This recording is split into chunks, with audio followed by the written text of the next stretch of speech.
आपकी आवाज ही नहीं आ रही भाई।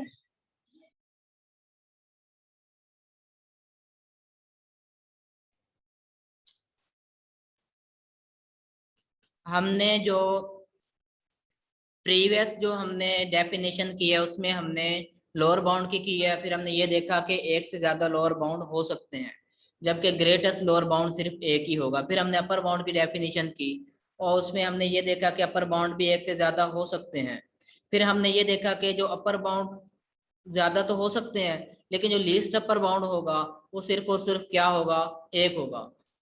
ठीक है, वो कैसे होगा, हम उसकी लिस्ट अपर बाउंड की अब डेफिनेशन कर रहे हैं कि पहली शर्त तो ये है जो हमने फर्स्ट शर्त रखी थी कि वो सबसे पहले अपर बाउंड होना चाहिए। अब सेकंड शर्त जो मैंने यहाँ पर लिखी हुई है वो ये है कि अगर हम कोई भी रियल नंबर से कोई पॉजिटिव नंबर छोटे से छोटा भी उठा लें, जिसको मैंने एप्सिलॉन का नाम दिया ये वाला, तो अगर हम उस अपर बाउंड में ये एप्सिलॉन माइनस उसमें से कर दें तो जो नया नंबर बनेगा वो अपर बाउंड नहीं रहेगा, इज नॉट अपर बाउंड। किसका अपर बाउंड नहीं रहेगा, वो सेट एस का अपर बाउंड नहीं रहेगा, किसमें, आर में। ठीक है, आर में ये जो नंबर बिलोंग तो आर को ही करेगा, लेकिन वो एस का अपर बाउंड नहीं रहेगा, वो असल में एस के अंदर ही आ जाएगा, क्योंकि उसमें से कोई भी छोटा सा नंबर हम माइनस करें वो उस पीक पोजीशन पर खड़ा था कि वो पीछे हट जाएगा, वो सेट के अंदर लाई कर जाएगा, तो अपर बाउंड नहीं रहेगा। इसको हम कहेंगे लीस्ट अपर बाउंड कहेंगे, इसको हम सुप्रीमम भी कहते हैं। ये लीस्ट अपर बाउंड की डेफिनेशन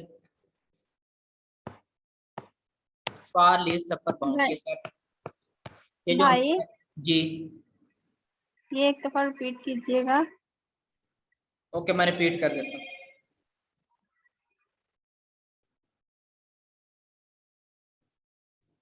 हमने अपर बाउंड की डेफिनेशन की है, जो अपर बाउंड की डेफिनेशन है वो ये लिखी हुई है कि अगर सबसे पहले तो हमने ये सेट ऑफ रियल नंबर लिया है, ये हमने रियल लाइन ली है, इसमें से हमने एक इंटरवल उठाई है, सबसेट एस उठाया है, जिसके एंड पॉइंट ए और बी है।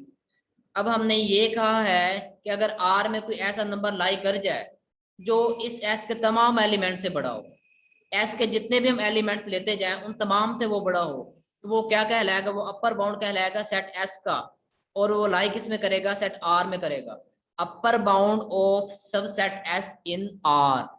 ठीक है, उसकी डेफिनेशन कुछ इस तरह है कि मैंने कहा let S is the subset of R. ठीक है, फिर मैं कहता हूं कि R real number M capital M belong to R, कि एक कोई एम है जो कि हमारे पास सेट ऑफ रियल नंबर में लाई कर रहा है, ये वाला is called upper bound of S.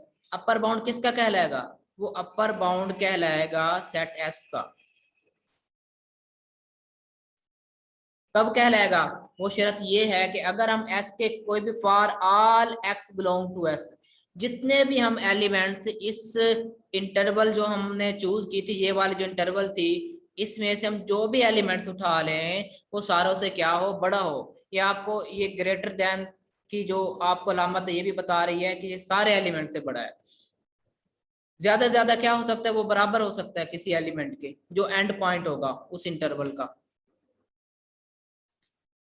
तो फिर हम ये कहेंगे कि इसका जो इसके जो जो एम होंगे वो सारे के सारे अपर बाउंड जो होंगे उनको जो मैंने नाम दिया वो मैंने कहा कि अगर हम एस जो है हमारे पास सेट एस हो, वो 3 से स्टार्ट हो, 3 4 5 6 ये हो, तो इसके अपर बाउंड का जो सेट होगा इसको हम कहेंगे set of upper bound of S, ये है।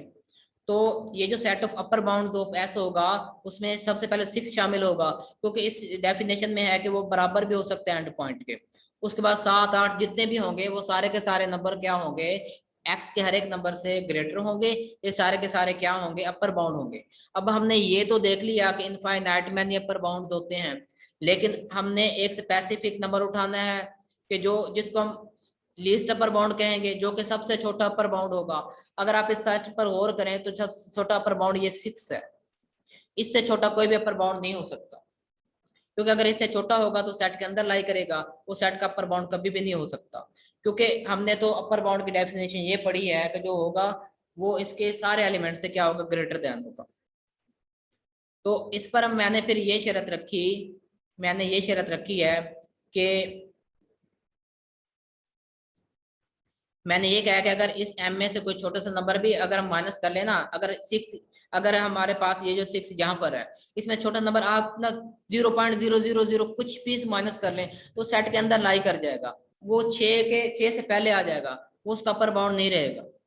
फॉर एनी एप्सिलॉन एक रियल नंबर है जो कि r से बिलोंग कर रहा है, तो अगर उस m में से हम इसको माइनस कर दें तो ये जो नया नंबर बना है m minus epsilon is not upper bound of s। तो इस शर्त पर ये m क्या है कि इसका अपर बाउंड कहलाएगा, जो लीस्ट अपर बाउंड होगा कि इसमें से कोई भी माइनस करें तो वो नंबर जो नया बनेगा उसका अपर बाउंड ना रहे। All is clear? हाँ जी भाई। अच्छा, तो अब आपको मैंने लोअर बाउंड अपर बाउंड ये सारा पढ़ा दिया, तो अब हम बात करते हैं कि बाउंडेड सेट क्या होता है। बाउंडेड सेट के लिए डेफिनेशन अगर हम करें तो हम कुछ यूं करेंगे, जैसे कि S जो है वो एक सबसेट है R का, ये बाउंडेड कब कहलाएगा, ये बाउंडेड तब कहलाएगा, बाकी डेफिनेशन वैसी है, ठीक है। ये बाउंडेड तब कहलाएगा कि अगर इसका इन्फिमम और सुप्रीमम, मतलब ग्रेटेस्ट लोअर बाउंड और लीस्ट अपर बाउंड दोनों एग्जिस्ट कर जाएं। मतलब ये हो कि m इधर पड़ा है, ये लोअर बाउंड है, ठीक है, और x इधर इसका एलिमेंट पड़ा है, और इधर क्या है कि अपर बाउंड ये है। For all x belong to s, जितने भी एलिमेंट्स हों, s के जितने भी एलिमेंट्स हों, उनके लिए कोई ना कोई अपर बाउंड मौजूद हो, उनके लिए कोई ना कोई लोअर बाउंड मौजूद हो। मतलब ये है कि ये कुछ इस तरह से हो, जो हमारे पास ये सेट R था और हमारे पास सबसेट S यहाँ पर पड़ा है, ये है, ये एंड पॉइंट इसके हैं। तो इसमें ये है कि इसके यहाँ पर M1 M2 so on to M यहाँ पर पड़े हैं, MI कह लेता हूँ, यहाँ पर कैपिटल MI पड़े हैं, इसके लोअर बाउंड भी हैं और इसके अपर बाउंड भी हैं हर एक एलिमेंट्स के लिए। तो हम ये कहेंगे कि जो सेट S है वो हमारे पास बाउंडेड सेट है। फिर ये जो हमारे पास सेट S होगा, ये जो हमारे पास सेट S है, इसको हम ये कहेंगे कि ये हमारे पास बाउंडेड सेट है।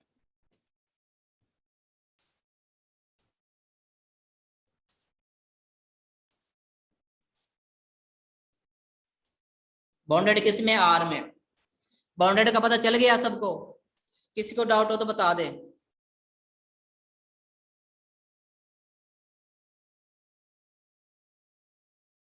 ये MI का मुझे मतलब है समझ M1 नहीं आई भाई, जी। ये रिपीट करना। रिपीट करूं? जी, यही जो अभी अभी लिखा। हाँ, ये जो मैंने अभी अभी लिखा है ये मैंने बाउंडेड सेट की बात की है। पहले मैंने एस सेट लिखा था, उसका मैंने कहा था अपर बाउंड क्या होता है, लीस्ट अपर बाउंड क्या होता है। फिर मैंने ये कहा कि इसका लोअर बाउंड और ग्रेटेस्ट लोअर बाउंड क्या होता है, इन्फीमम और सुप्रीमम की बात हो रही थी। तो यहाँ पर जो हम लेंगे, यहाँ पर इसका जो है, इसके ये जो MI का मतलब है, ये सारे लोअर बाउंड है, ये जितने भी नंबर इस तरफ पड़े हैं, लेफ्ट वार्ड जो भी नंबर पड़े हैं, ये सारे के सारे नंबर जो हैं इस S जो हमारे पास सेट है, इसके हर एक एलिमेंट से क्या है, वो छोटे हैं। तो ये सारे के सारे इधर जो होंगे सारे सारे लोअर बाउंड होंगे, और जो राइट वार्ड पड़े हैं इस सेट के, तो सारे के सारे इसके अपर बाउंड हैं। ये इस सेट के हर एक एलिमेंट से क्या है, बड़े हैं, MI। लेकिन मैं यहाँ पर जो बात कर रहा हूँ, मैंने यहाँ पर सिर्फ स्मॉल m लिखा है और कैपिटल M लिखा है। कैपिटल M का मतलब है, इसको मैं स्टेरिक का नाम दे देता हूँ। वैसे स्टेरिक का ये थोड़ा डिफरेंट इसलिए कर रहा हूँ, इसको मैं कह रहा हूँ ये हमारे पास है इन्फीमम हो गया और ये हमारे पास सुप्रीमम हो गया। ऐसा सेट जिसका इन्फिमम भी एग्जिस्ट कर जाए सेट ऑफ रियल नंबर में, और सेट ऑफ रियल नंबर में उसका सुप्रीमम भी एग्जिस्ट कर जाए, तो वो सेट बाउंडेड कहलाता है। और ये जो मैंने एक्स लिया है, ये मैंने एलिमेंट्स लिया है सेट एस से। ये एक्स का मतलब है कोई भी एलिमेंट्स हो सकता है, मैंने कोई स्पेसिफिक एलिमेंट नहीं लिखा, एस का कोई एलिमेंट्स भी हो सकता है। For all x belong to S, कि एक्स के हर एक एलिमेंट के लिए कोई ना कोई नंबर ऐसा लाई कर जाए जो इसका, मैं ये कहता हूँ कि ये सुप्रीमम है, ठीक है, और ये इन्फीमम है, क्योंकि ये सेट एस के हर एक एलिमेंट से बड़ा है, ये सेट एस के हर एक एलिमेंट से क्या है, छोटा है, ज्यादा से ज्यादा बराबर हो सकते हैं। तो इस तरह की कंडीशन अगर आ जाए तो हम ये कहते हैं कि जो सबसेट एस है आर का, ये बाउंडेड है सबसेट सेट आर में। समझ लग गई सबको? हाँ जी भाई, आगे सुनो। चलो ठीक है, जी बस भाई आगे समझ। जी पूछें।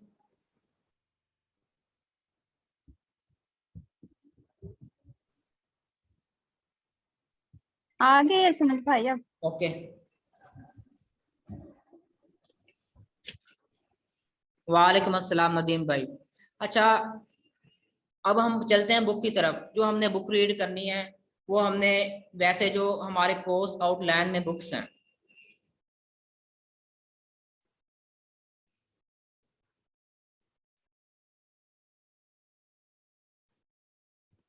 जो हमारे कोर्स आउटलाइन में बुक्स हैं वो हैं ब्रैनेक R L introduction to real analysis, ये है। और सेकंड नंबर पर हमारे पास है ओवन ईडी, वो है जी introduction to real analysis, 5th edition है हमारे पास। और थर्ड नंबर पर हमारे पास है Robert R G Sherbert D R introduction to real analysis, और ये है हमारे पास 3rd एडिशन। लेकिन हमने जो रीड करनी है वो हमने 4th एडिशन की रीड करनी है, जो हमने बिल्ली न्यूयॉर्क में लिखी हुई है। और सबसे पहले बात यह है कि हम कोर्स तो स्टडी कर रहे हैं, लेकिन हमारे गोल्स क्या हैं, कि हम किस लिए आखिर इसको स्टडी कर रहे हैं, इसका कोई ना कोई मकसद क्या है। ये लिखा हुआ, this is the first rigorous course in real analysis and has a theoretical emphasis। ये बात है कि इस पर जो कुछ हमने जो भी इसमें पढ़ना है कि उसमें सख्ती से इस पर जोर दिया गया है कि जो थ्योरेटिकल मतलब एनालिसिस है, इसमें जो नंबर वगैरह की हम बात करेंगे तो उसको हम डीपली स्टडी करें। It regularly develop the fundamental ideas of calculus. Calculus हमने बीएससी में भी पढ़ी है, कैलकुलस बीएससी में भी पढ़ाई जाती है। तो कैलकुलस पर जो मुख्तलिफ जो बुनियादी आइडियाज हैं, जो तसव्वुरात हैं, उन सारों का हम जायजा लेंगे कैलकुलस पर। कैलकुलस की स्टडी मतलब ये है कि अगर हम इसको स्टडी करेंगे तो कैलकुलस की, ऐसे समझो हमने स्टडी कर ली, and is aim to develop the students ability to deal with abstract mathematics. जो हमारे पास प्योर मैथमेटिक्स की बात करते हैं, डिस्क्रीट नंबर जिसमें आ जाते हैं, एब्स्ट्रैक्ट मैथमेटिक्स होते हैं, जब हम इस बुक को पढ़ लेंगे तो हमारा इस बुक को पढ़ने का ये मकसद है कि उन चीज़ों से हम, क्या है कि मतलब वादे तौर पर हमें उन चीज़ों की समझ हो, मतलब हम ये कह सकें कि अगर कोई हमें क्वेश्चन दे दिया जाए तो हम उसको सोल्व कर सकते हैं, हम देखकर उसको बता सकते हैं कि ये क्या चीज़ है। मैथमेटिक्स एंड मैथमेटिकल प्रूफ्स, इसमें कुछ मैथमेटिकल प्रूफ्स पढ़ेंगे, थ्योरम्स पढ़ेंगे। तो आइए हम आते हैं बुक पर। जो हमने बुक रीड करनी है वो हम एक तो इसमें करेंगे ये बार्टल की, शरबट बार्टल की करेंगे, और सेकंड हम शांति नारायण की करेंगे। इसमें लिखी नहीं हुई लेकिन हम वो करेंगे। और जरूरत पड़ी तो हम कैलकुलस थॉमस फिनी की लिखी हुई है वो भी स्टडी करेंगे। जैसे हमारी कोर्स आउटलाइन होगी वैसे वैसे हम कंटेंट्स क्या करेंगे, रीड कर लेंगे।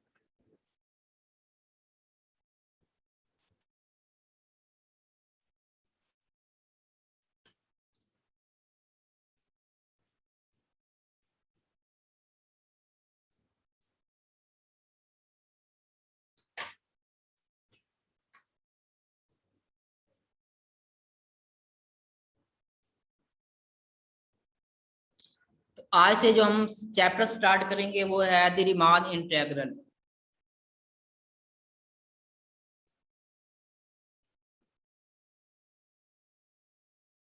सबसे पहले हम बात करते हैं पार्टीशन की, कि पार्टीशन क्या होती है। इंटरवल का मैंने आप लोगों को बता दिया है कि इंटरवल क्या होता है, कुछ नहीं होता। एक पार्ट होता है, जो हम रियल नंबर, रियल लाइन लेते हैं, उसका अगर हम एक छोटा सा सबसेट ले लें, पार्ट ले लें, तो वो क्या कहलाता है, इंटरवल कहलाता है। इंटरवल को हम आई से डिनोट किया कर सकते हैं, किया करते हैं। और ये जो हमारे पास कॉलन और उसके बाद इक्वल का साइन है, इसका मतलब है defined. Interval I is defined as a close bracket contain the end points a and b. इसमें जो एंड पॉइंट्स हैं वो ए है और बी हैं, और इनके दरमियान जितने भी एलिमेंट्स होंगे, जो भी हमारे पास होंगे, वो सारे के सारे इसमें शामिल होंगे। इंटरवल कभी भी ये नहीं हो सकता कि हम अपने नंबर, अपनी मर्जी से नंबर चूज करें। जब हम इंटरवल डिफाइन करवाते हैं, तो इंटरवल का मतलब ये होता है कि इसके दरमियान इनफाइनाइट, मैंने जो मर्जी नंबर है, सारे के सारे इसमें क्या हैं, वो इसमें मौजूद हैं। और इंटरवल लेने का मकसद ये होता है कि जब हम मैपिंग डिफाइन करते हैं, जब हम शेप चेंज करते हैं, एक जगह से दूसरी जगह नंबर ले जाने के लिए शेप्स वगैरह चेंज करते हैं, जिसको हम फंक्शन कहते हैं, तो उसके लिए ये इंटरवल होना जरूरी है कि हम कौन से इंटरवल पर कौन सा फंक्शन डिफाइन करवा सकते हैं। सम फंक्शन जो होते हैं वो सम इंटरवल पर डिफाइंड नहीं होते, वो सम इंटरवल पर डिफाइन हो जाते हैं।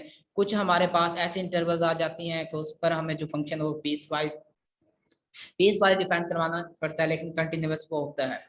तो फंक्शन को कंटिन्यूअस होना चाहिए। कंटिन्यूअस तब होगा जब वो इंटरवल के हर एक पॉइंट पर क्या होगा, वो डिफाइंड होगा। तो आइए जी, ये हमारे पास इंटरवल है, ये हमारे पास है। आई हमारे पास एक इंटरवल है, is a close bounded interval. Bounded का मतलब ये है कि इसका इनफिमम और सुप्रीमम दोनों ही एग्जिस्ट करेंगे in set of real numbers R, ये आर लिखा हुआ है। Then a partition of I, partition का मतलब क्या है कि अगर हमें, हमारे पास ये इंटरवल है, तो इसको असल में ये जो हमारे पास यूनिट है, इसमें हम स्टडी करेंगे ग्राफ की। ग्राफ का मतलब ये है कि जो भी हम फंक्शन बनाएंगे, जो हमारे पास फंक्शन का ग्राफ होगा, जो हमारे पास फंक्शन का ग्राफ होगा, वो जो कर्व वगैरह बनेगी, उसके अंडर जो एरिया होगा वो हम मालूम करेंगे। तो कर्व हमारे पास जो भी होगी, उसके अंडर एरिया मालूम करने के लिए हम यूज करते हैं इंटीग्रेशन। तो इंटीग्रेशन करने से पहले पहले जो हमने फंक्शन डिफाइन करवाना है, उसके लिए हमें इंटरवल चूज करनी पड़ेगी, जो कि ये हमारे पास है। लेकिन हम पूरी जो इंटरवल है उस पर तो फंक्शन, हमें तो नहीं पता कि कौन कौन से पॉइंट्स हैं, लेकिन हम ऐसे करेंगे कि इस इंटरवल को कुछ हिस्सों में डिवाइड कर लेंगे। कुछ हिस्सों में कैसे डिवाइड करेंगे, ये हमारे पास जो एंड पॉइंट ए है, इसको हम एक्स नॉट का नेम दे देंगे, और ये जो हमारे पास एंड पॉइंट बी है, इसको हम एक्स एन का नाम दे देंगे।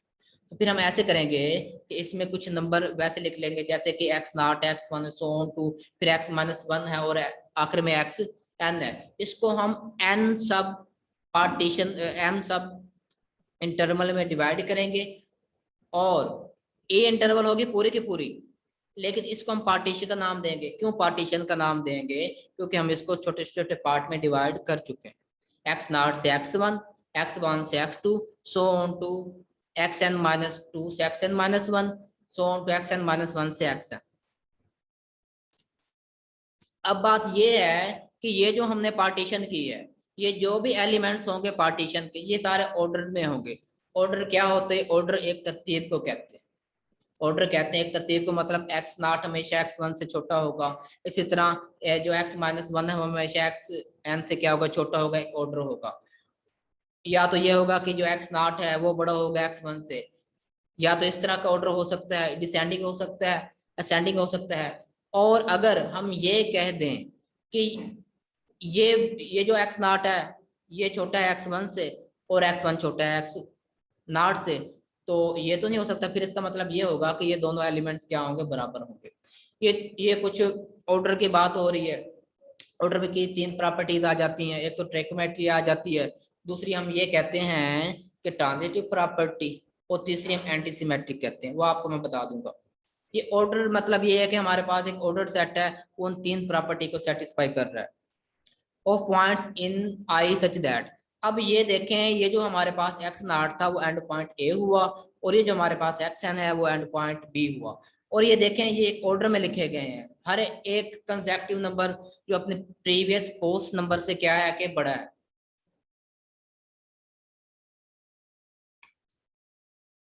The points of P अब मेरी बात सुने, इसको हमने डिफाइन करवाया, P is defined as this set, ठीक है, ये एक हमारे पास सेट होगा, कि points of P are used to divide I। ये जो हमारे पास पॉइंट्स है, ये जो x1 x ये जितने भी हैं x0 x1, ये सारे के सारे पॉइंट सिर्फ और सिर्फ इसको डिवाइड करने के लिए यूज हुए हैं P को। P हमारे पास एक पार्टीशन है, वो इंटरवल I की है, इनटू नॉन ओवरलैपिंग इन सब इंटरवल्स। ये नॉन ओवरलैपिंग का मतलब क्या है? ओवरलैप का मतलब ये है, ये भी हो सकता था कि ये हमारे पास x0 से x1 है, जो अगली आएगी वो हो सकता है कि इसके बीच में कहीं का नंबर x0 और x1 के बीच में से लेकर कहीं और नंबर तक हो, वो हो जाएगी ओवरलैपिंग। तो ओवरलैपिंग यहाँ पर नहीं होगी, इसमें नॉन ओवरलैपिंग होगी। अगला नंबर x1 से स्टार्ट होगा और जो जिस नंबर तक हम उसके पार्टीशन करेंगे तो अगली जो इंटरवल बनेगी उससे नेक्स्ट बनेगी, जैसे ये। अब यहाँ पर जो इंटरवल बनी है वो इसको हम I1 का नाम दे देंगे, ये x0 से x1, फिर x1 से x2, फिर so on to जो होगी ये वाली x-n-1 से xn, इसको हम I1 I2 so on to in का नेम देंगे। तो ये आपको उन्होंने सेट ऑफ, ये हमारे पास एक उसने एक इंटरवल बनाई है और उस पर उसने ये डिपिक्ट करके पॉइंट भी आप लोगों को वो दिखा दिए। अब बात हम करते हैं लेंथ की। लेंथ क्या होती है?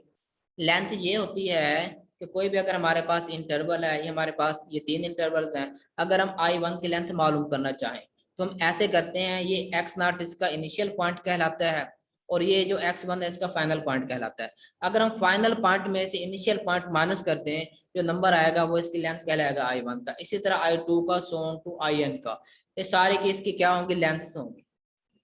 अब इनमें जो सबसे बड़ी लेंथ होगी, अब हमें ये नहीं पता कि ये I1 की कितनी, I2 की कितनी, IN की कितनी है। इन सब में से जो बड़ी लेंथ निकलेगी इन सारों में से, वो मैश कहलाएगी। मैश किसकी कहलाएगी? इस पार्टीशन P का वो क्या कहलाएगी? मैश कहलाएगी।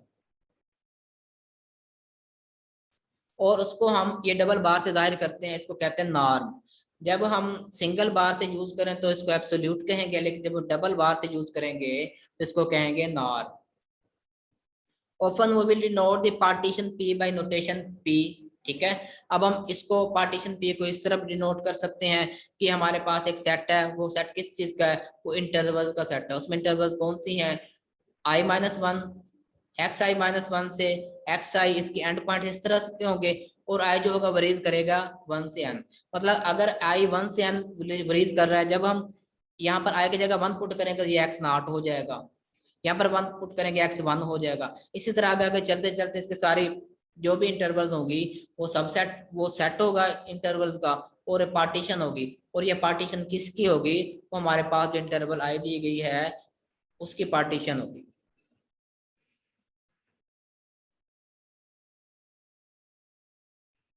वही डिफाइन द नॉर्म और mesh of P to be the number. हमारे पास जो नॉर्म होगा या फिर मैच कहते हैं उसको हम इससे डिनोट करेंगे, और वो मैक्स होगा जितनी भी हमारे पास लेंथ होंगी।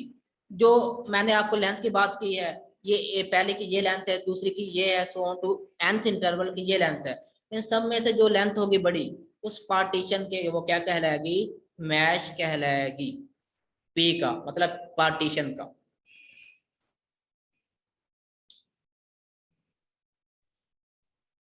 अब हम बात करते हैं टैग्स की। टैग्स क्या होते हैं? अगर आप इस पिक्चर पर गौर करें, यहाँ पर जो एंड पॉइंट्स थे इंटरवल के वो A से B थे हमारे पास यहाँ पर, और ये हमारे पास जो पहले इंटरवल है वो x0 से x1 है। उसमें से अगर हम कोई पॉइंट उठा लें जिसको हम T1 का नाम दे रहे हैं, सेकंड जो इंटरवल है उसमें से T2 उठा लें, जो थर्ड बन रही है उसमें से T3 उठा लें, सो तो जो हमारे पास nth इंटरवल बनेगी उसमें से अगर हम यहाँ पर उठा लें Tn, तो ये सारे के सारे क्या कहलाते हैं? टैग्स कहलाएंगे। किसके टैग्स कहलाएंगे? वो इंटरवल्स के क्या कहलाएंगे? टैग्स कहलाएंगे।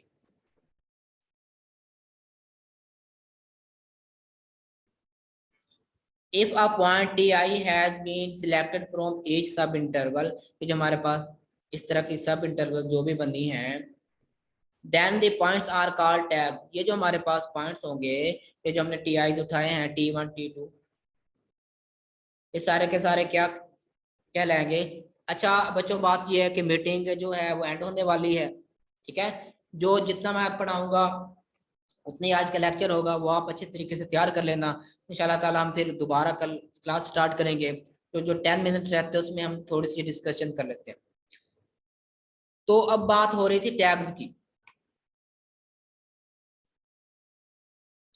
कि अगर हम उन दो टीआईज को अगर टैग्स कहेंगे has been selected from subintervals then the points are called tags of the subintervals I. मतलब ये है कि ith इंटरवल का i3 टैग होगा, मतलब T1 I1 का होगा, T2 I2 का होगा, जैसे कि वहां पिक्चर में बना हुआ है।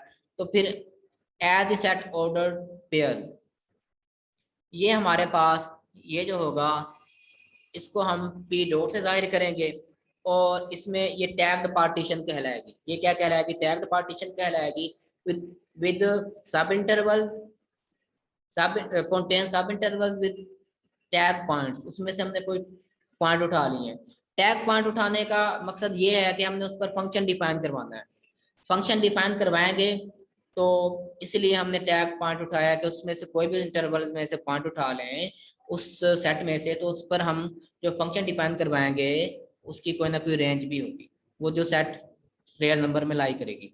ये आपके पास डेफिनेशन, जबकि आई वेरीज कर रहा है 1 से लेकर n तक, हमारे पास सब इंटरवल्स हैं विद टैग पॉइंट्स हैं ti। तो ये हमारे पास जो फंक्शन हमने डिफाइन करवाना है वो हमने क्लोज इंटरवल आई पर डिफाइन करवाना है, और उसकी रेंज क्या होगी? हमारे पास आर होगी। F is defined as, F function is defined as from close interval a b to R corresponding to tagged partition P dot. अब पी डॉट का मतलब है टैग्ड पार्टीशन। टैग्ड पार्टीशन इसलिए है कि उसका कोई ना कोई पॉइंट लेंगे जिस पर हम फंक्शन डिफाइन करवाएंगे, टू बी द नंबर। इसको हम ऐसे कहेंगे कि F is defined on the tagged partition P, इसको हम सम कहेंगे, ठीक है। विच इज डिफाइंड एज, यहाँ समीशन साइन है 1 से लेकर n तक ब्रीज कर रहा है आई, और इसको हम एफ ऑफ टी आई हमारे पास है, फंक्शन हमने डिफाइन कराया है उस टैग पॉइंट पर, और इनटू जो हमारे पास लेंथ थी, लेंथ क्या थी? उस सब इंटरवल की लेंथ थी। मतलब अगर हमारे पास ये जो हमारे पास ये जो x0 से x1 तक है, पहले इसकी लेंथ निकालेंगे, फिर इस पर जो हमारे पास t1 है इस पर हम फंक्शन डिफाइन करवाएंगे, जो कि रेंज उसकी होगी सेट ऑफ रियल नंबर में कोई भी हो सकती है। तो उनको हम फिर ऐसे करेंगे, जो उसकी लेंथ होगी और जो उसकी रेंज होगी उस फंक्शन, उन दोनों को हम क्या करेंगे? ज़रब देंगे। ज़रब देंगे ये हमारे पास पहली इंटरवल के लिए, फिर सेकंड के लिए, सो ऑन टू एन के लिए, उन सबको हम जमा कर देंगे। जब हम एक एक को जमा करेंगे तो फिर हम उसको समेशन के फॉर्म में लिख सकते हैं। इसको कहते हैं सम ऑफ द पार्टीशन। तो यहाँ तक कि आज का लेक्चर होगा, और कल इंशाल्लाह ताला हम इस एरिया पर बात करेंगे।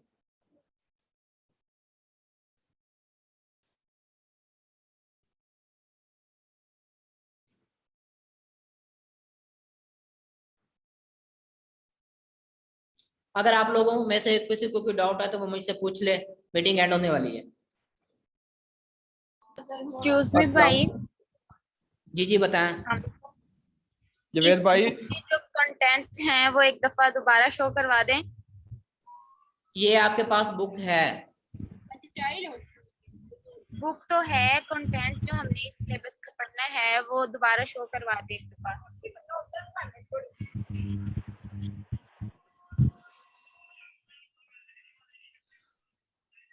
ये जो कंटेंट्स हैं कुछ इस तरह से लिखे हुए हैं, लेकिन जो हमारे पास बुक है, बुक हमने रिमान से शुरू किया यहाँ से। जी ठीक है। जवेद भाई, जी जी भाई रियल एनालिसिस पढ़ने का मेन मकसद क्या है इसका?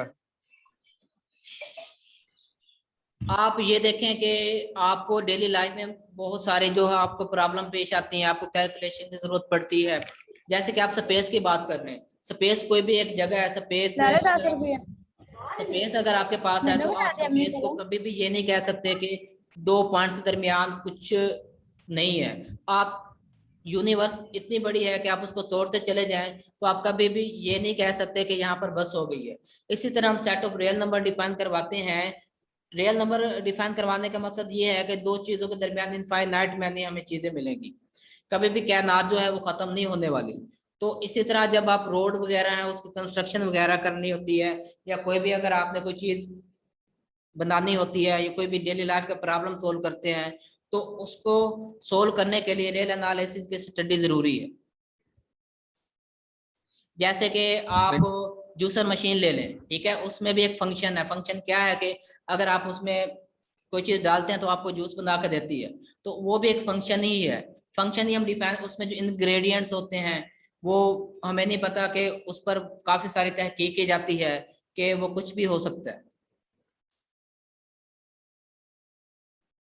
थैंक यू भाई। वेलकम। और अगर पूछना है तो पूछ लो, मीटिंग एंड होने वाली है।